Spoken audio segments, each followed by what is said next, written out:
What if I told you that long before modern humans walked the earth, a species thrived in Europe's icy wilderness, mastering survival in ways we are only beginning to understand? Neanderthals were hunters, artists, healers, and storytellers, ruling a frozen world where only the strongest, smartest, and most adaptable could endure. For hundreds of thousands of years, they brought down mammoths, painted in caves, cared for the sick, and passed knowledge across generations. Their story is not one of brutish failure, but of intelligence and resilience carved into stone and blood. Even today, their legacy lives on within us, hidden in our DNA, shaping our immunity, skin, and survival.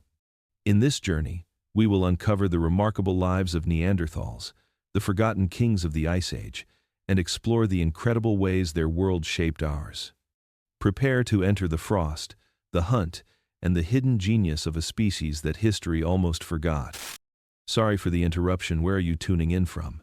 Drop it in the comments. The story begins not with humans, but with the Earth itself shifting under the weight of ice. Nearly 2.5 million years ago, the planet entered one of its most unforgiving ages. Vast sheets of frozen water advanced and retreated in endless rhythm, covering entire continents. Mountains disappeared beneath glaciers, rivers carved new paths through frozen valleys. Even the oceans withdrew, locked away in the grip of expanding ice. This was the Pleistocene, an age where survival demanded more than strength. It demanded adaptability, cunning, and a will to endure. Winters were not the kind we imagine today. They lasted for decades, with temperatures plummeting so low that even breath seemed to freeze in the air. Summers came as brief reprieves, short windows of green before the cold closed in again. Herds of mammoth and bison roamed the plains, thick-furred and powerful, while predators like cave lions and saber-toothed cats prowled the shadows.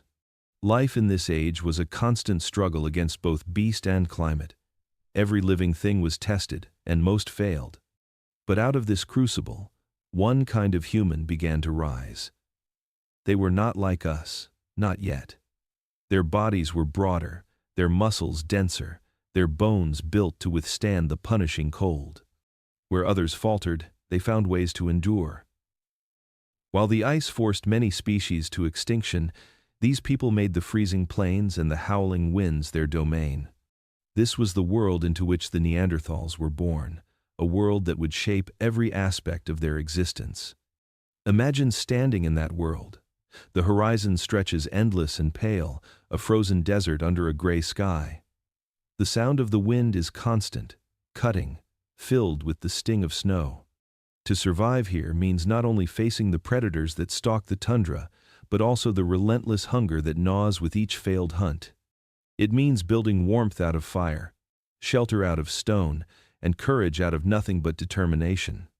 For countless generations, human ancestors had walked the forests and plains of Africa, but in this new land of ice, those strategies would not be enough. Here, evolution carved out a different kind of human, one uniquely equipped to dominate where others perished. The Pleistocene was merciless, but it was also the stage upon which Neanderthals would prove themselves. As the ice advanced and the world grew harsher, these people did not retreat. They stayed, they adapted, and in doing so, they became the undisputed rulers of the frozen frontier. This was the beginning of their story, the dawn of the Neanderthals' reign over the Ice Age. Long before modern humans set foot in Europe, another kind of human was already there, sculpted not by gentle climates or fertile plains, but by ice and endless cold. The Neanderthals were not accidents of evolution. They were deliberate survivors, carved by the Pleistocene into forms that could withstand the kind of world that would break almost anyone else. Their bodies told the story of their environment. Stocky frames with barrel-shaped chests and powerful limbs gave them the ability to conserve heat and endure brutal cold. Broad noses warmed the frozen air before it reached their lungs, a built-in shield against frostbite with every breath. Their muscles were dense, far stronger than ours, able to carry the weight of spears, carcasses, and the very struggle of existence. To look at a Neanderthal was to see a human adapted perfectly to an unforgiving world. But they were not simply brutes. Behind those heavy brows and strong jaws was a mind sharpened by necessity. To live in the Ice Age was to live by constant calculation. Every hunt had to be planned. Every fire had to be protected. Every shelter had to withstand the storms that could strip away life overnight. The Neanderthals were not just surviving, they were thriving in places where most species could not last. Imagine a family of Neanderthals huddled around a fire deep inside a cave.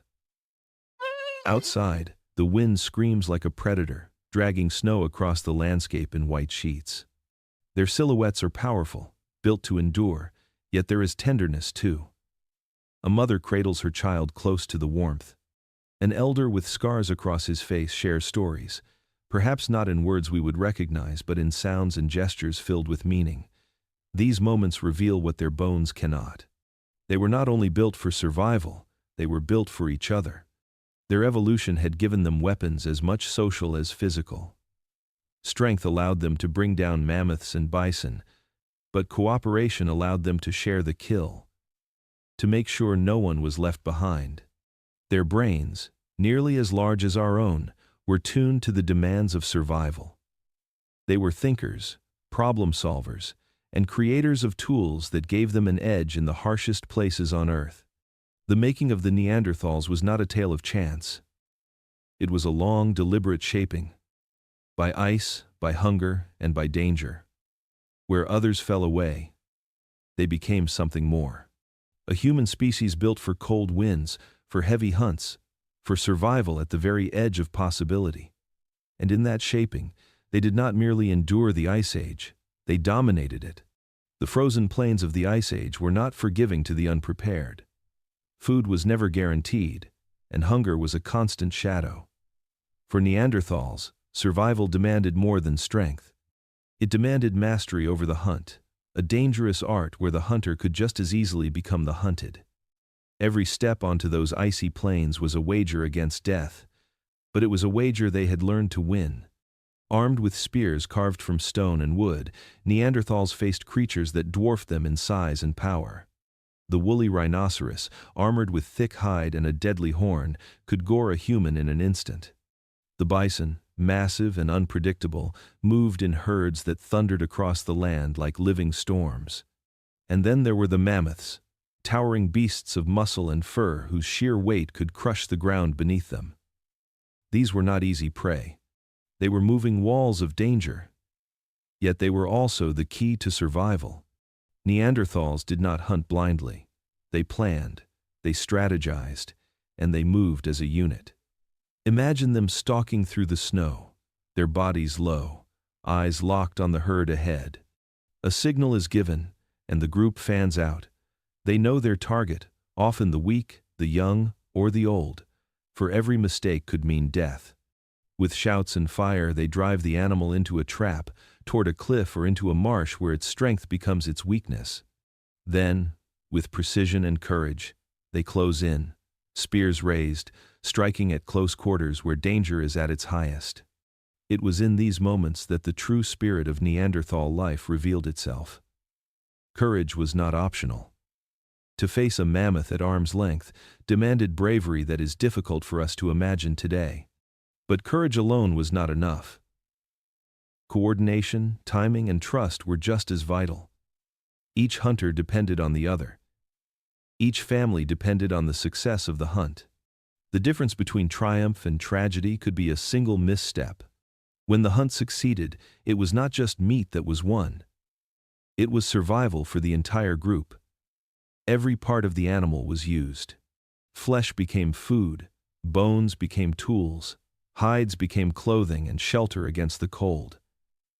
Nothing was wasted, because in a world of scarcity, waste was death. The Neanderthals became masters of this dangerous rhythm, locked in battle with creatures far stronger than themselves, yet emerging victorious time and time again. Through strategy, unity, and sheer determination, they turned the most perilous hunts into the foundation of their dominance. In the frozen silence of the Ice Age, they proved that strength, combined with intelligence, could conquer even the mightiest beasts. In a world ruled by ice and shadow, survival was never guaranteed. The cold crept into every corner, seeping into bone and breath. Yet amidst the howling winds and endless winters, Neanderthals discovered a weapon more powerful than muscle and more enduring than stone. That weapon was fire. To us, fire is ordinary, a flick of a match or the turn of a switch. But to Neanderthals, it was life itself. Imagine the moment when sparks caught on dried grass, when flame blossomed in the darkness of a cave. The cold retreated, light danced on walls, and for the first time safety had a shape. Fire was warmth, protection, and hope. It drove away predators lurking at the edge of night. It cooked meat, making it easier to eat, and filling their bodies with the energy to survive. It was a circle of light carved into a world of endless frost, a shield against death itself. But fire alone was not enough. Shelter was just as vital. The Neanderthals made their homes in caves when they could, turning stone chambers into sanctuaries against the storm. Yet when caves were not near, they built their own refuges.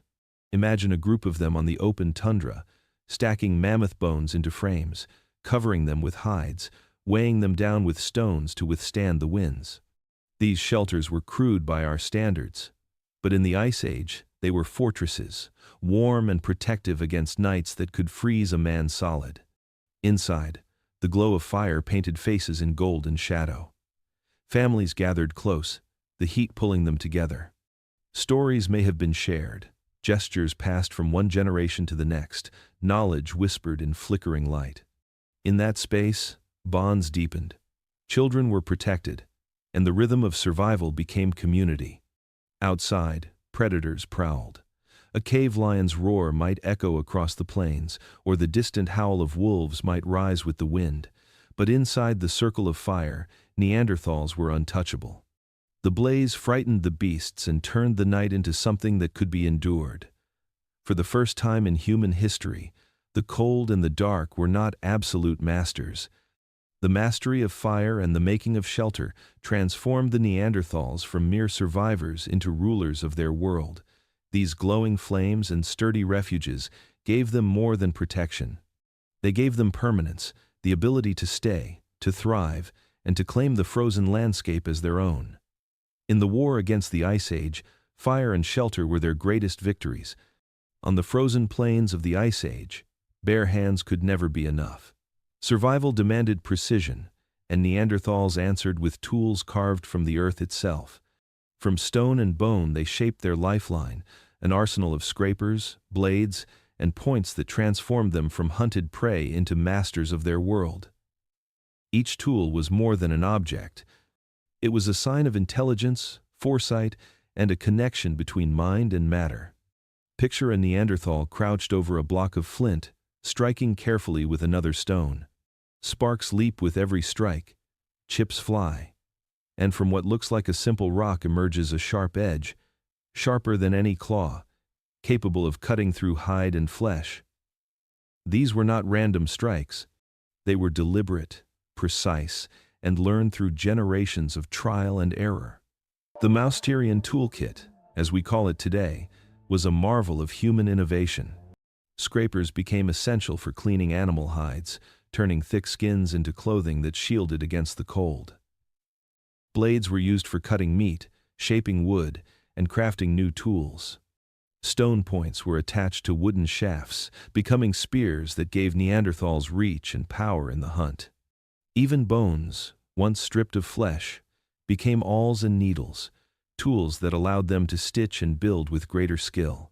Nothing in their world went to waste, because every resource meant another chance at survival. The making of these tools required more than brute strength. It demanded imagination. Neanderthals looked at a piece of flint and saw what it could become. They thought ahead, anticipating the needs of the hunt, the demands of the season, the dangers that lurked just beyond their fires. To create a tool was to think of tomorrow, to prepare for a future that could be uncertain and harsh. In their hands, these tools became an extension of themselves. A spear turned a human into a rival of mammoths. A scraper meant warmth through crafted clothing.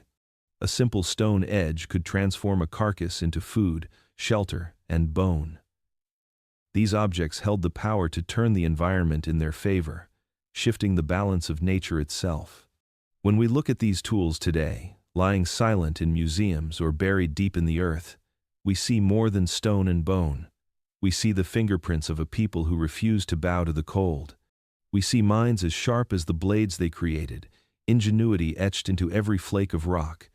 For Neanderthals, tools were not only survival, they were triumph, proof that in a world built to break them, they could carve their own destiny. In the unforgiving chill of the Ice Age, no one survived alone. Strength and skill were essential, but what truly set Neanderthals apart was their ability to live not as isolated hunters, but as families bound by loyalty and care. Their groups were small, often just a few dozen individuals, yet within those circles burned something more powerful than fire. It was the bond of community. Imagine a winter night inside a cave where the wind howls like a beast outside. A fire flickers at the center, its glow stretching across the rough walls. Around it sit men, women, children, and elders. Each person has a role to play. The hunters return with heavy carcasses, their bodies marked by scars of battles with mammoths and bison. Others work to strip the hides, prepare the meat, and sharpen tools for the next day. Children watch closely, learning through imitation, their small hands eager to mimic the movements of their elders. This was not just survival. It was teaching, passing knowledge from one generation to the next so that the group could endure. But what makes the Neanderthals remarkable is not only what they did for the strong, but also for the weak.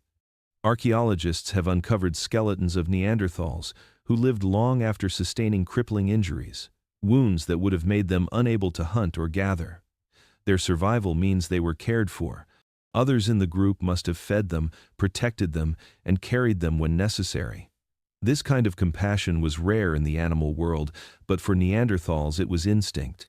They understood that every life mattered to the survival of the group. The old too had their place. Though their bodies weakened with age, their knowledge of hunting grounds, shelter, and seasons was priceless. Around the fire, elders shared wisdom, guiding decisions that could mean the difference between life and death. In this way, Neanderthal society was not only physical but also deeply emotional, woven together by trust and memory. And when tragedy struck, when one of their own died, there are signs they grieved. Burials suggest care was taken, bodies laid to rest with flowers or tools, as if the dead were still part of the group. It shows that Neanderthals felt connection beyond life itself, a bond strong enough to extend into death. Their survival was never about one individual. It was about many lives tied together, each supporting the other against the endless cold.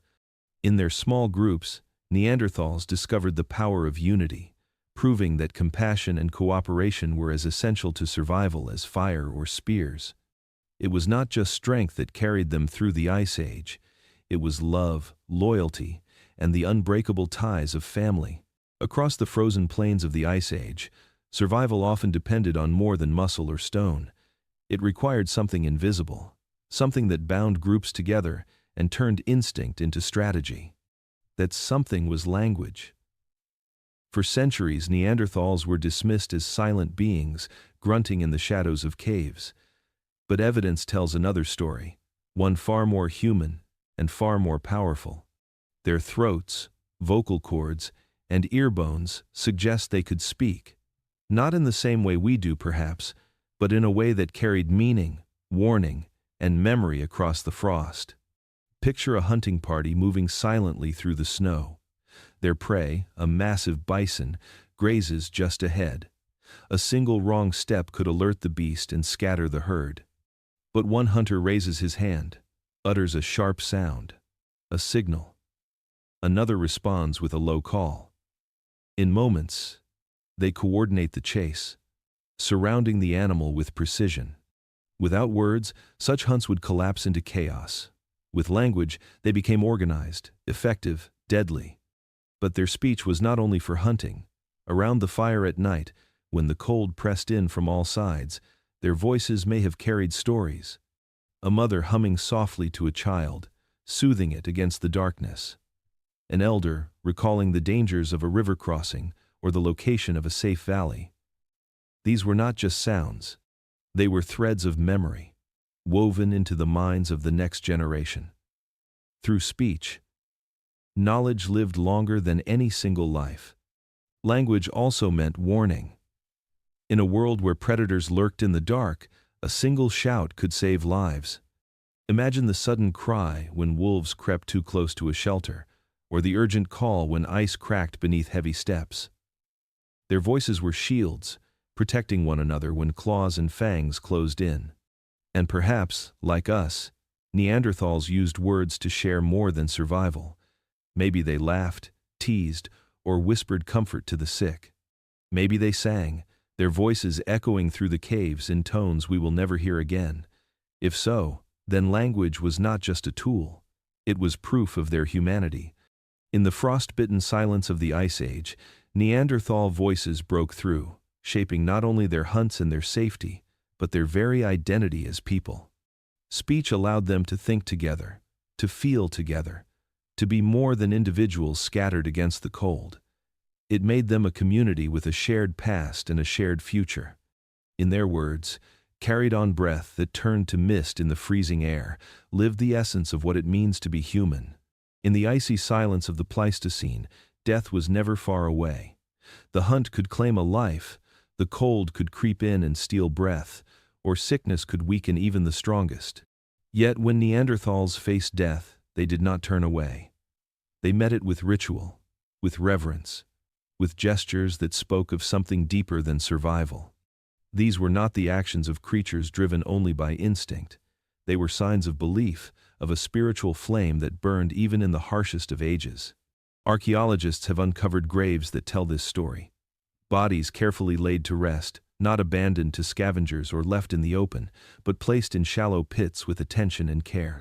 Around them, traces of ochre, a red mineral that may have symbolized life or blood, paint the soil. In some sites, delicate flowers were scattered with the dead, their pollen preserved for tens of thousands of years. These details whisper of meaning, of rituals carried out not because they were necessary, but because they mattered. Imagine the scene inside a cave as a Neanderthal group gathers to bury one of their own. The fire flickers on solemn faces, the body is lowered gently into the earth. Perhaps words were spoken, perhaps songs were hummed, or maybe silence itself became the ritual.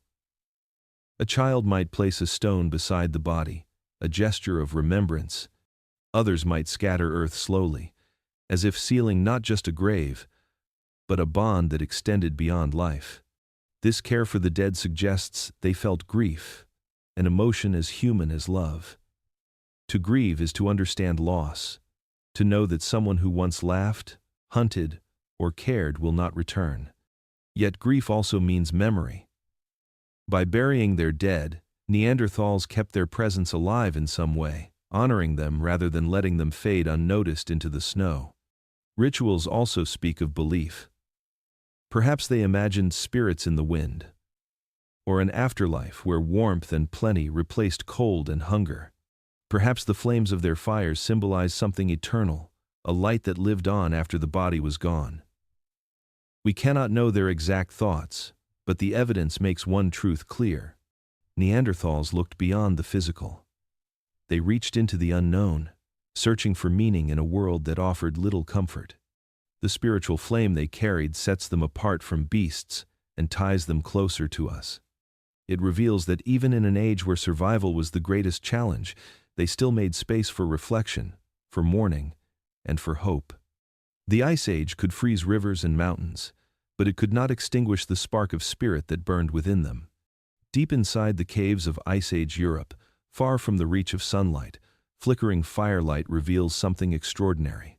On the rough stone walls are markings carved by hands that lived tens of thousands of years ago. Red ochre lines, hand stencils, and strange symbols etched into the rock whisper of a truth long hidden. Neanderthals, once dismissed as creatures of instinct, were artists. They did not simply survive the Ice Age. They dreamed within it. Imagine a Neanderthal crouched in the darkness, grinding ochre into powder, mixing it with animal fat to make paint. The flame of a torch flickers behind him, shadows leaping across the cavern walls. With steady hands, he presses his palm against the stone and blows pigment across it, leaving behind a handprint. It is not a tool, not a weapon, not a necessity. It is a message, a declaration. I was here. We were here. The caves also hold abstract shapes, lines, and patterns that suggest symbolic thought. These were not random scratches. They carried meaning, perhaps marking territories, perhaps telling stories, or perhaps representing ideas too complex for us to ever decode. To carve into stone in a place where few would ever see it meant the act itself mattered. It was not just about the present moment but about leaving something behind, something that would last. Art also extended beyond caves. Beads made from shells and bones have been found at Neanderthal sites, carefully shaped and worn as decoration. To adorn the body is to express identity, to communicate belonging or status, or simply to find beauty in a harsh world. These objects show that Neanderthals, like us, were capable of seeking more than survival. They sought meaning, connection, and perhaps even joy. Think of the power this reveals. When the world outside was brutal, when every day was a fight against hunger and cold, they still carved, painted, and decorated. This act of creation meant they looked beyond the struggle of the present and reached for something eternal. They were not just surviving in the Ice Age, they were leaving their mark upon it. The artists in the dark remind us that humanity did not begin with us alone. Neanderthals, too, carried imagination in their minds and creativity in their hands. Their art shows us that they dreamed, they wondered, and they sought to capture the invisible in ways we still recognize today. In the silence of the caves, their voices echo through paint and stone, reminding us that they, too, were human. Among the scattered bones of Neanderthal sites, scientists have uncovered stories written not in words, but in fractures, scars, and healed wounds. Stories that tell us something remarkable. These people cared for one another. They were not cold and brutal as once imagined. They were capable of compassion, and in the frozen world of the Ice Age, compassion often meant survival. One skeleton discovered in Shanidar Cave in Iraq revealed a man who had lived with devastating injuries. His arm had been amputated above the elbow. His skull bore signs of heavy trauma, and one eye was likely blinded. He also had damage to his leg that would have left him with a permanent limp. And yet, he survived for years. Alone. Such injuries would have been fatal. He could not have hunted, defended himself, or even gathered enough food to stay alive. But his community must have fed him, protected him, and treated him as one of their own. This was not an isolated case. Other Neanderthal remains show evidence of broken bones that healed fully, sometimes crooked but strong, meaning someone had the time and care to rest and recover. Teeth worn down in unusual patterns hint that elders, long past the age of prime hunting, may have been given softer foods or supported in their final years. Even in a harsh and unforgiving world, they did not abandon the weak, they carried them. The idea of healing among Neanderthals goes even deeper.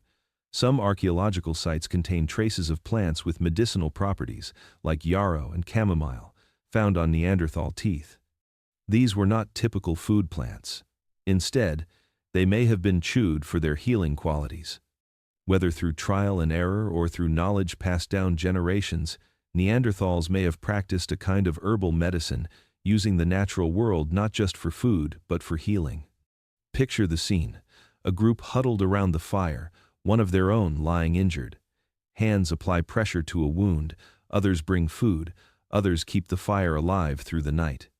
In those moments, survival became a collective effort, a shared responsibility. Healing was not only physical, it was emotional, a reaffirmation of the bonds that tied them together. In the bones of the wounded who lived long after their injuries, we see proof that Neanderthals were not only hunters and survivors, they were caretakers.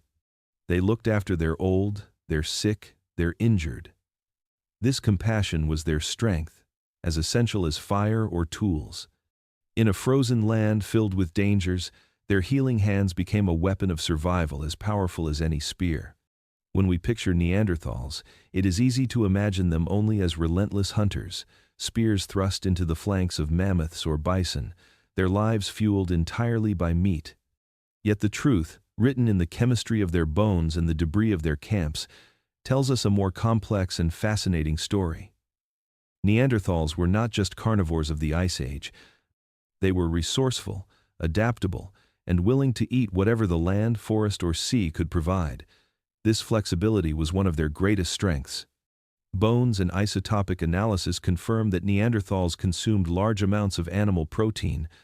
They were apex hunters who brought down massive prey, their diet rich with the fat and marrow that gave them strength through long winters. But alongside those bones, archaeologists have uncovered something else. Burnt seeds, nutshell fragments, and traces of plant fibers wedged between fossilized teeth. Neanderthals were also foragers, collecting wild grains, berries, and nuts when the seasons allowed.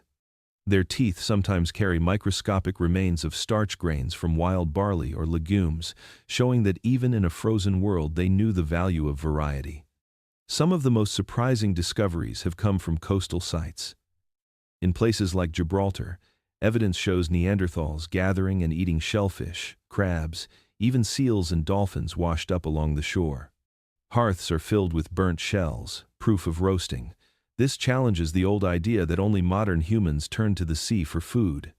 Neanderthals were equally inventive, expanding their diets to include the resources of rivers and oceans when big game was scarce. This diversity reveals something profound about their intelligence. They understood their environment in detail. They knew the cycles of plants, the movements of animals, the tides of the sea. To survive the Ice Age, one could not rely on a single food source. Herds could migrate, winters could starve the land. Neanderthals endured because they were flexible. They built diets not only of strength but of resilience. Imagine their camps.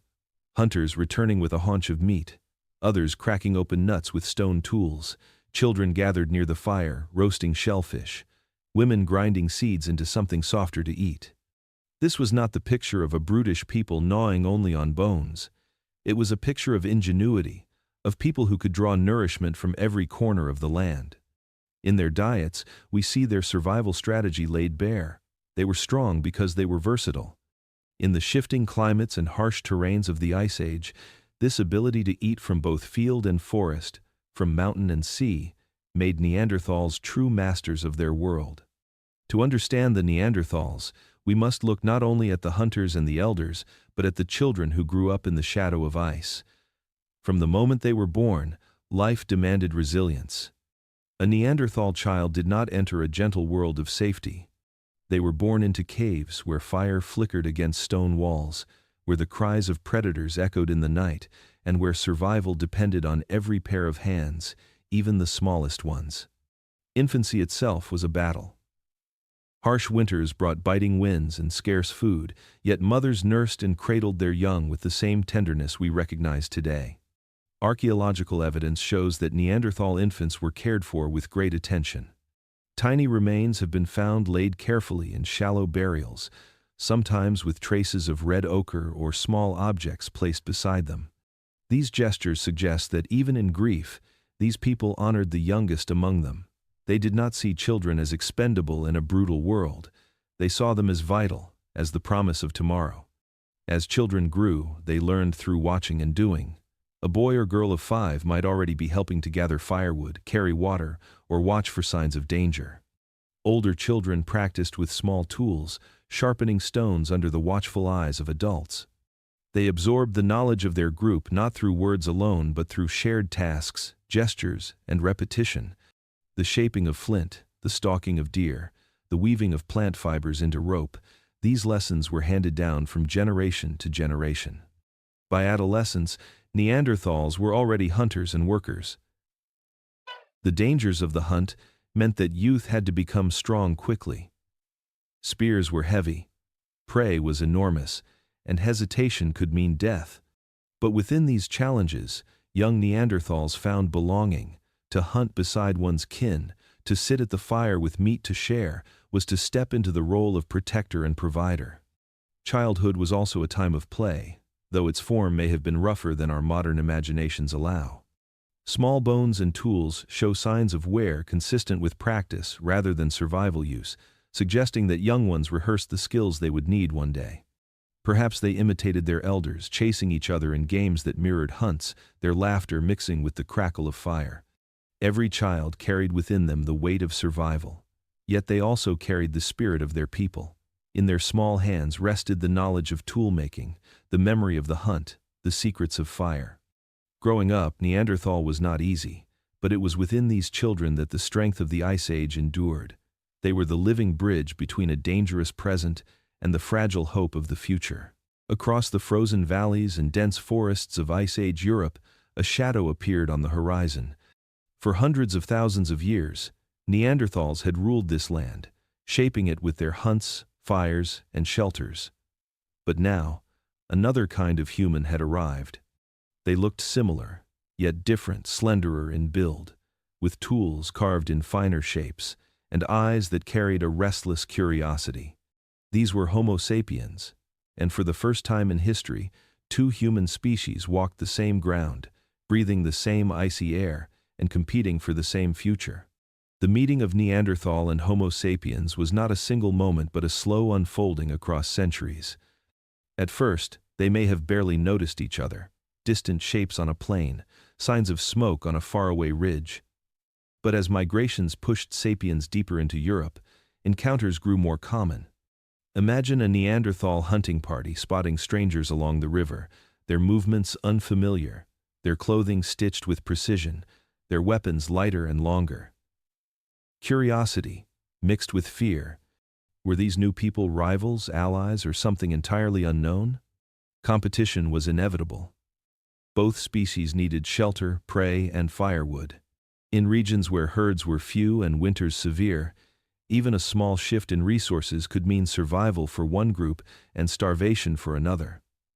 Clashes may have erupted as hunting parties met on contested ground. A mammoth brought down by Neanderthal spears might be threatened by the sudden appearance of sapiens, demanding a share or claiming the kill. The struggle for survival was no longer against wolves or the cold alone. It was now against another species with minds as sharp and ambitions as fierce. Yet the story was not only of conflict. Archaeological evidence suggests that Neanderthals and sapiens sometimes lived side by side.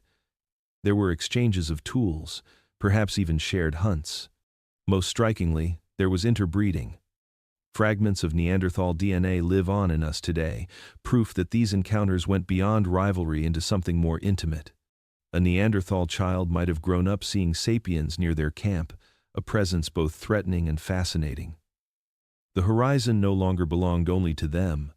For Neanderthals, this new arrival changed everything. They had faced glaciers, beasts, and countless trials, but never before had they faced equals. To stand across the firelight from Homo sapiens was to look into a mirror, to see another kind of human, different, yet hauntingly familiar. This was the beginning of a new chapter in their story, one filled with tension, uncertainty, and the looming question of who would endure when the ice finally retreated. The Ice Age nights were long, and in the flicker of firelight, encounters unfolded that changed the course of human history. Archaeology hints at moments when Neanderthals and Homo sapiens, rivals on the frozen plains, did not fight but instead paused, studied one another, and even shared pieces of their worlds. These were not grand battles or sweeping migrations, but small, fragile exchanges, moments of firelight, where survival meant cooperation as much as competition. Imagine a Neanderthal camp nestled inside a cave, firelight reflecting on stone walls, the smell of roasting meat drifting into the cold. Outside, strangers approach slimmer humans with sharp blades of flint and bone needles threaded with sinew. The meeting is tense at first, both groups wary, spears at the ready. But the freezing wind and the weight of hunger press heavily on all. Slowly, curiosity overtakes fear. One hand offers a tool, another gestures toward the fire. In this brief moment, the spark of connection flares. Evidence supports these possibilities. At certain sites, Neanderthals begin to appear with ornaments, shell beads, ochre pigments, and crafted pendants, objects long associated with Homo sapiens. Were these items copied after observing their new neighbors? Or were they traded across the firelight in exchanges we can no longer fully see? Some Neanderthal stone tools also show signs of being shaped with techniques typical of sapiens, as if skill itself was borrowed, imitated, and adapted. These were not the actions of brutish creatures incapable of thought. They were the acts of humans, learning from other humans. And beyond tools and ornaments, there is the most profound exchange of all. DNA evidence tells us that Neanderthals and sapiens did more than share firelight. They shared blood. Relationships were formed, children were born, and with them came a blending of lineages that still survives in us today. These encounters were not always hostile. Some were intimate, even tender. In these fleeting moments of contact, there was something almost universal at play. Curiosity, cooperation, perhaps even friendship. A Neanderthal child may have held in their hands a bead gifted from a sapiens visitor. A sapiens hunter may have carried in his pack a stone point napped by Neanderthal skill. Each carried away a piece of the other, fragments of knowledge and memory that would ripple through generations. Around the fire, two species who had once seemed like strangers began to find echoes of themselves in one another. In the glow of the flames, they were no longer just rivals, but humans reaching across the gulf of difference, sharing the fragile light of survival. The story of Neanderthals is not only written in stone tools, hearths, and bones buried beneath layers of earth. It is written in us. For centuries, the idea that Neanderthals and modern humans were completely separate, two distinct paths of evolution, dominated science. Many believed they vanished without leaving a trace. But the truth revealed by DNA changed everything. Neanderthals are not gone. They live within us, carried in our very blood. When the first genomes of Neanderthals were sequenced in the early 21st century, the results shook the world of anthropology. Hidden within our DNA was undeniable evidence: Homo sapiens and Neanderthals interbred. Encounters on the Ice Age plains were not just confrontations of spear and strategy. They were also moments of intimacy, of union, of children born from two different kinds of humans. Today, nearly every person of non-African ancestry carries between 1 and 2% Neanderthal DNA, tiny fragments passed down through thousands of generations. What does that mean? It means that when sapiens and Neanderthals met, the story was more complex than rivalry and war. Around the campfires, in shared shelters, or in quiet moments away from the dangers of the wild, bonds were formed. A Neanderthal man might have fathered a child with a sapiens woman. A sapiens hunter might have taken a Neanderthal partner. These were not rare events. They happened often enough to leave a genetic legacy that has endured to this very day. Even more fascinating is what those traces of DNA reveal. Some Neanderthal genes have influenced our immune systems, helping us resist diseases in ancient environments. Others shaped our skin, hair, and even our ability to adapt to colder climates. In a very real way, the survival of Homo sapiens was boosted by these genetic gifts. The blood of Neanderthals strengthened us, ensuring that their presence would never fully vanish, even when their camps fell silent. But these bonds were not only biological, they were deeply human. Imagine a small child born to a Neanderthal and sapiens union, their features carrying the traits of both lineages. Did the group see them as different, or simply as one of their own? Did they run across the snow with other children, play by the fire, learn to nap stone and throw spears? These children were bridges between worlds, proof that the gulf between the two species was never as wide as we once thought. For the Neanderthals, these unions were part of their final story. Though their independent populations dwindled and eventually disappeared, their legacy found a way to endure. Not carved into caves, not left in bones, but carried forward in bloodlines that reached into the future. Every time you look in the mirror, every time science maps the human genome, fragments of that ancient bond whisper back across time. In this truth lies something profoundly humbling. The Neanderthals did not vanish completely. They became a part of us. Their story is not one of extinction, but of transformation. And in our very veins, their survival continues. The decline of the Neanderthals did not come suddenly, like the fall of a single tree struck by lightning. It came like the slow freezing of a river, inch by inch, until the flow of life was choked away. For thousands of years they endured, adapting as they always had, but forces greater than their resilience began to close in from every direction. The world was changing, and the Neanderthals found themselves standing on the edge of decline. Climate was one of their greatest enemies. The Ice Age was not a static block of endless winter, but a world of constant shifts. The glaciers advanced and retreated, reshaping the land again and again. Forests that once provided wood and game gave way to open tundra, and then back again to dense woods. Rivers dried, coastlines shifted, and the very animals that sustained Neanderthal life began to vanish or move far beyond their reach. A species built for survival in harsh cold found itself facing instability too rapid and unpredictable to master. The environment they had once ruled no longer played by familiar rules. At the same time, competition sharpened. Homo sapiens had spread deeper into Europe, bringing with them tools that were lighter, more versatile, and more efficient. Their social structures allowed larger groups, their networks extended across greater distances, and their ability to adapt to sudden change proved unmatched. Where Neanderthals hunted close and risked their lives in brutal clashes with massive beasts, sapiens used ranged weapons, traps, and cooperative strategies that reduced risk and increased reward. In a world where every meal mattered, this difference tilted the balance. The two species likely met often in contested lands. Sometimes there was exchange and coexistence, but more often competition.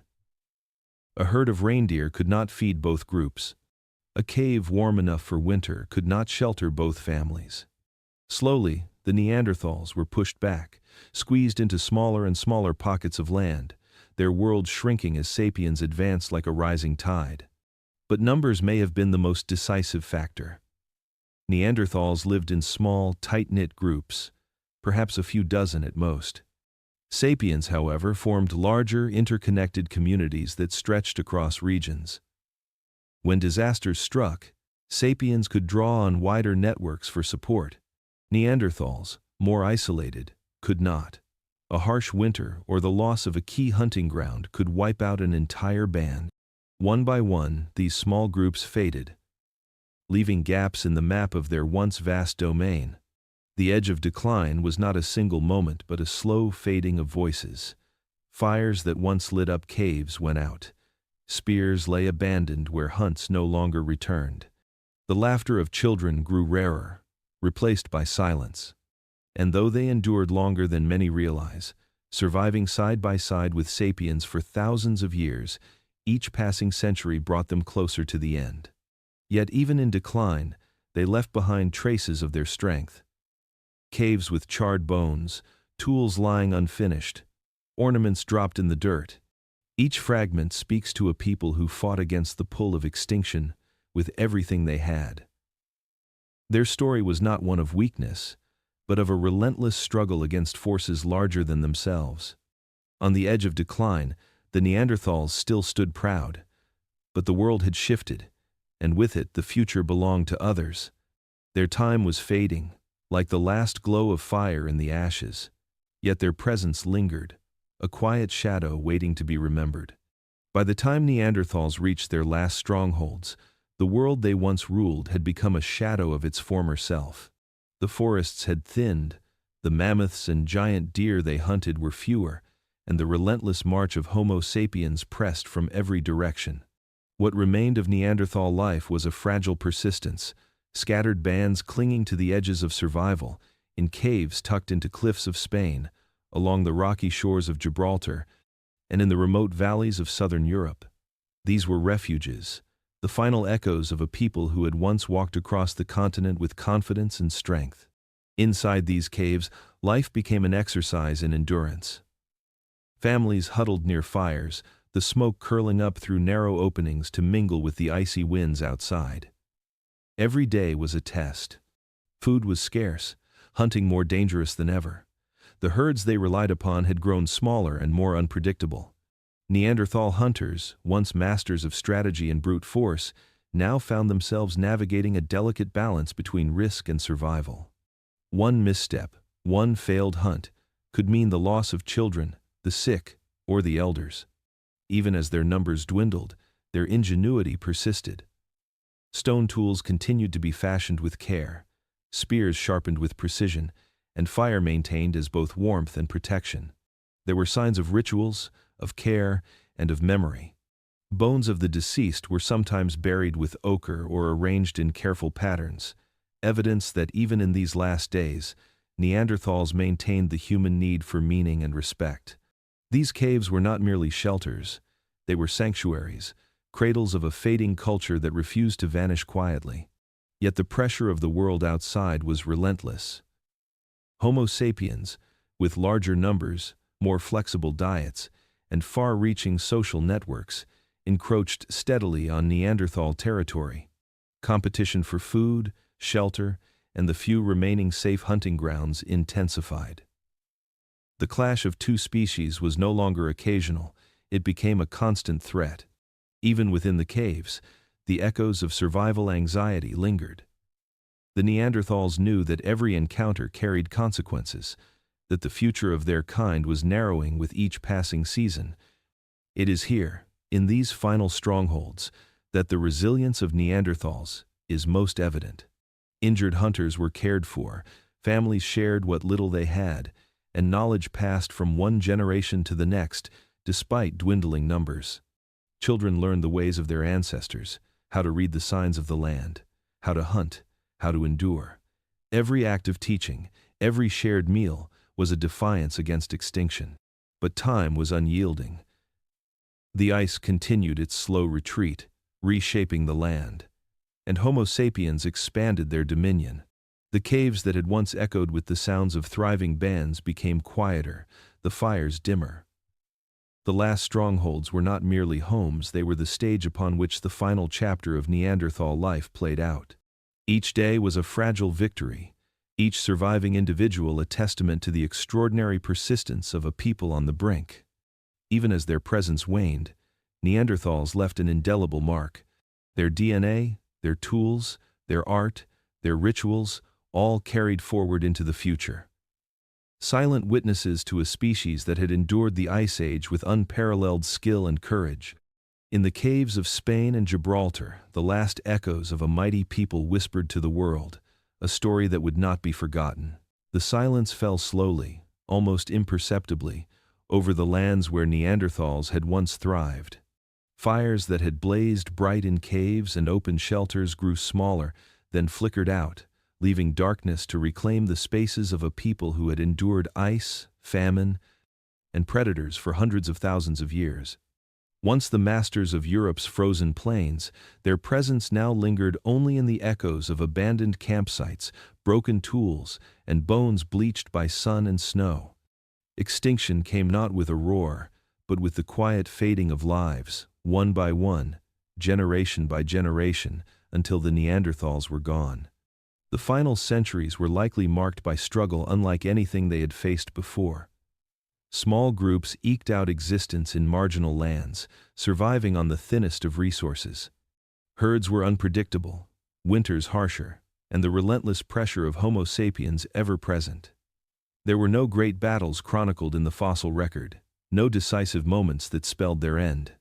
Instead, it was the cumulative weight of dwindling numbers, climate instability, and competition for food that slowly pressed them into history. Each hunting party that failed, each family lost to disease or starvation, brought the species closer to silence. Even as their numbers waned, Neanderthals clung to their traditions. Caves still held evidence of hearths, care for the sick, and burial rituals. A mother might cradle a sick child through the frost, just as her mother had done before her. Hunters would sharpen spears with meticulous care, passing techniques from one hand to the next.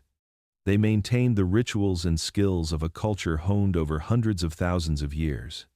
In those last moments, every act was both survival and defiance, a testament to the endurance of a species determined to persist against all odds. But time was relentless. Homo sapiens, with larger populations and more complex social networks, increasingly dominated the landscapes once held by Neanderthals. The arrival of new hunting strategies, tools, and communication styles left the isolated Neanderthals at a disadvantage. Even where interbreeding had occurred, it could not halt the inevitable. Each generation carried forward fragments of Neanderthal blood, yet the species itself was disappearing, a lineage folding into the expanding world of modern humans. The material traces they left behind tell a haunting story. Scrapers lie in dust, ornaments and beads sit untouched, and bones bear witness to the lives once lived with care, ingenuity, and resilience. Archaeologists uncover these fragments and, for a brief moment, glimpse the intelligence, compassion, and artistry that Neanderthals possessed. They had hunted mammoths, carved stone with precision, expressed themselves through pigments and carvings, healed their injured, and even shared fleeting connections with Homo sapiens. Yet all of this brilliance could not save them from the inexorable tide of extinction. Extinction's silence was absolute but not meaningless. In every genome of modern humans outside Africa, traces of Neanderthal DNA whisper of their existence. In the very blood that runs through our veins are echoes of the fires that once burned in their caves, of their strength and resilience, of the children they raised and the stories they told around the flickering flames. Though the species disappeared, their legacy survived in subtle, enduring ways. The final fires went out, leaving only shadows, bones, and the faint memory of a species that had once dominated the Ice Age. And in that silence, the world moved forward, forever carrying with it the imprint of Neanderthals, the remarkable humans who had mastered the frozen world, and whose story now lives on within us all. The story of Neanderthals did not end with their disappearance. Though the last fires in the caves of Europe and Gibraltar went cold, the legacy of these remarkable humans pulses quietly in the veins of modern populations. Every person outside Africa carries a whisper of Neanderthal DNA, a hidden inheritance from a species that once dominated the Ice Age. This genetic echo is more than a curiosity. It has shaped who we are, influencing our bodies, our immune systems, and even our ability to survive in a world that is constantly changing. Neanderthal DNA affects the human immune system in profound ways. Certain genes inherited from them enhance our ability to fight off pathogens, a gift from ancestors who had battled diseases in harsh Ice Age environments. The genes that helped Neanderthals resist infections now bolster our defenses, shaping responses to influenza, coronaviruses, and other pathogens. Yet these gifts are double-edged. Some inherited alleles increase susceptibility to allergies, autoimmune disorders, or chronic inflammation. In our bodies, the shadows of ancient battles between species continue to play out in ways both subtle and profound, a testament to survival strategies etched in our DNA tens of thousands of years ago. Beyond immunity, Neanderthal DNA has influenced our physiology. Some traits affecting skin and hair, including pigmentation and texture, trace back to them. Adaptations that once helped Neanderthals withstand the freezing winds and relentless sun of Ice Age Europe now live on in our ability to handle sunlight and temperature extremes. In other cases, these genes impact metabolism, fat storage, and even sleep patterns. The echoes of Neanderthal resilience linger in every heartbeat, in the rhythm of our biology, a quiet but persistent reminder of their presence in our evolutionary story. Their influence extends into behavior and cognition as well. Research suggests that some Neanderthal genes affect mood, attention, and social interaction. While we are careful not to overstate these effects, it is remarkable to consider that in moments of decision, problem-solving, or creativity, fragments of a species long gone may still play a role. The intelligence, adaptability, and social skills that allowed Neanderthals to thrive in brutal conditions continue, in small ways, to guide us in navigating our complex modern world. Archaeology and genetics together paint a picture of Neanderthals not as a failed species, but as pioneers whose legacy became intertwined with ours. Every fossil, every tool, and every gene tells the story of endurance, innovation, and adaptation. The DNA in our cells carries forward their victories and struggles, a living memorial to a species that faced the harshest of climates, hunted enormous beasts, cared for the sick, and dreamed in pigments on cave walls. When we look at ourselves, we carry more than our own immediate history. We carry the stories of those who walked before us, of the Neanderthals who shaped the human journey long before civilization, cities, or empires. Their survival strategies, their ingenuity, and their very essence live on in our bodies, a subtle but undeniable presence. The legacy in us is not visible in plain sight, but it is as real as the air we breathe and the blood that courses through our veins. It is a quiet inheritance from a species that mastered the Ice Age, whose wisdom and resilience continue to shape humanity today. Neanderthals were never the simple brutish creatures that myth and stereotype have long suggested. The truth is far more extraordinary. They were the forgotten kings of ice, masters of a world of frost and danger where only the cleverest, strongest, and most adaptable could endure. For hundreds of thousands of years, they dominated the frozen plains of Europe and the rugged cliffs of the Middle East, moving with purpose, planning hunts, and carving out lives in a world that demanded perfection in survival. Their story is not one of failure, but of unparalleled resilience, of brilliance forged in ice, and of a legacy that quietly persists within us today. In the shadow of glaciers, they stalked mammoths and woolly rhinos with intelligence and precision. Each hunt was a symphony of strategy, risk, and coordination, where failure could mean death, but success meant sustenance for an entire group. They were artists in the dark, painting in caves and carving symbols into bone, leaving expressions of thought and meaning that suggest a depth of emotion culture and imagination often denied them. Their tools were crafted with care and understanding, not merely functional, but refined, reflecting a mind capable of planning, creativity, and foresight. Neanderthals were caretakers. Archaeological evidence shows that they tended the sick, supported the injured, and ensured that even the weakest among them survived as long as possible. A broken limb or a tooth abscess was not a death sentence in their hands. They shared food, warmth, and knowledge across generations, embedding compassion into their social fabric. In the harshest conditions, when frostbite, predators, and famine loomed constantly, such cooperation was not idealism. It was the essence of survival. Their bonds were as crucial as their spears, as necessary as their fire. Despite their eventual decline, their encounters with Homo sapiens reveal adaptability and intelligence that continues to surprise us. They learned, traded ideas, and even interbred, leaving traces of themselves in the genomes of modern humans. Every strand of DNA, every immune gene, every pigment variation reminds us that their story did not vanish. It persists quietly within us, influencing our bodies, our defenses against disease, and the very ways we navigate the challenges of life. In a way, Neanderthals did not disappear, they became a hidden thread in the fabric of humanity. The grandeur of their lives, however, was never written in monuments or kingdoms. It was etched into caves, molded into stone tools, and carried in the rhythm of their daily existence.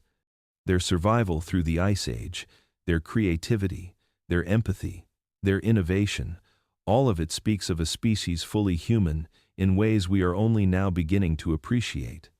The narrative that dismissed them as inferior crumbles in the face of evidence. They were hunters, artists, engineers, healers, and thinkers, rulers of the frozen world whose intelligence was shaped by the demands of life itself. The final fires of Neanderthals may have gone out, but their legacy burns on. Every moment we face adversity, adapt, create, or care for another carries echoes of their resilience. They mastered ice, tamed the wilderness, and left an inheritance of survival that flows in our veins.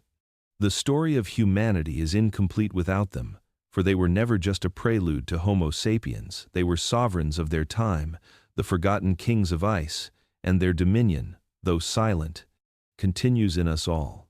Their tale is a reminder that greatness is not measured solely by survival, but by endurance, ingenuity, and the mark left upon the world and the generations to follow.